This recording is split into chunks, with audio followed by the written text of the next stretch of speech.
प्यारे छात्रों, अब हम इस वीडियो में पिछले वीडियो से संबंधित यानी उसके अगले श्लोक को बता रहे हैं। किस पाठ का श्लोक है? मंगलम पाठ का दूसरा श्लोक।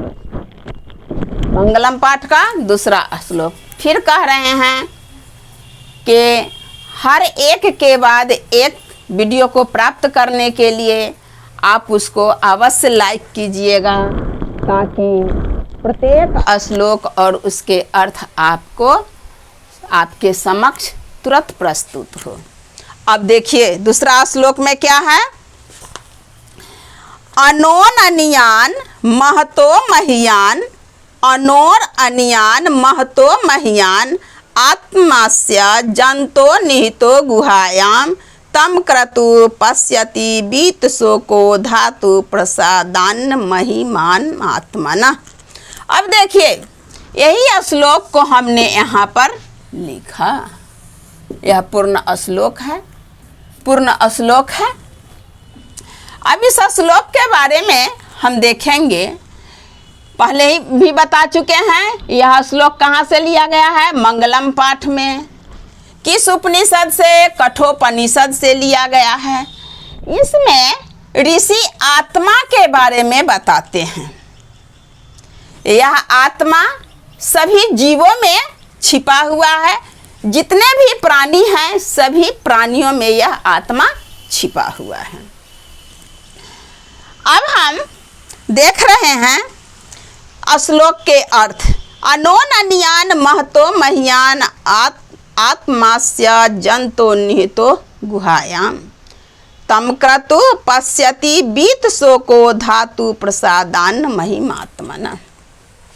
हम जानते हैं कि धरती पर बड़ा से बड़ा और छोटा से छोटा सभी प्रकार के जीव रहते हैं और सबों में आत्मा छिपे होते हैं। देखिए सभी प्राणी के हृदय में क्या है स्थित? यह आत्मा अणु से भी सूक्ष्म, अणु जो सबसे छोटा चीज होता है उस अणु से भी सूक्ष्म से सूक्ष्म है और बड़ा से भी बड़ा है। इस पृथ्वी पर बताया गया है कि जितने भी प्राणी हैं सभी प्राणियों के हृदय की गुफा में यह आत्मा छिपा हुआ है। किस रूप में? तो अणु से भी सूक्ष्म से सूक्ष्म रूप में और उससे भी बड़ा से बड़ा रूप में यह आत्मा छिपा हुआ है। इसको प्राप्त करने के लिए कैसे पुरुष इसे प्राप्त कर सकते हैं? तो निष्काम इंद्रिय विजयी पुरुष, जिसने अपने इंद्रिय पर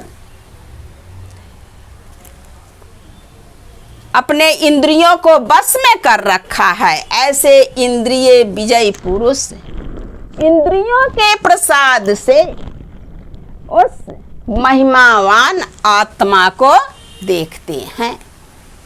कैसे पुरुष इसे प्राप्त कर सकते हैं? तो निष्काम इंद्रिय विजयी पुरुष इंद्रियों के प्रसाद से स्वयं उस महिमावान आत्मा को देखते हैं और शोक रहित हो जाते हैं। जैसे महात्मा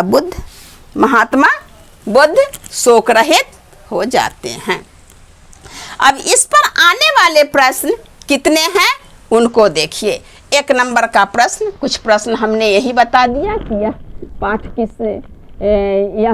पाठ से लिया गया है? तो मंगलम पाठ से। और उपनिषद का नाम क्या है? कठोपनिषद। इसमें इस श्लोक में किसके बारे में बताया गया है? तो आत्मा के बारे में। आत्मा कहाँ छिपा हुआ है? तो हृदय रूपी गुफा में स्थित रहता है, छिपा हुआ है। अब इस पर आने वाले प्रश्न देखिए। प्रश्न को हम देखेंगे,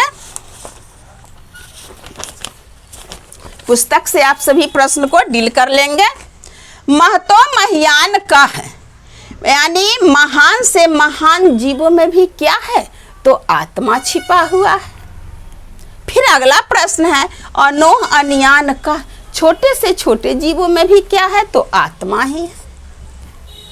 अगला कह रहा है कह महतो मह्यान अस्ति, यानी कौन महान से महान जीवों में भी पाया जाता है, छोटे और महान सभी जीवों में पाया जाता है, तो आत्मा ही तो।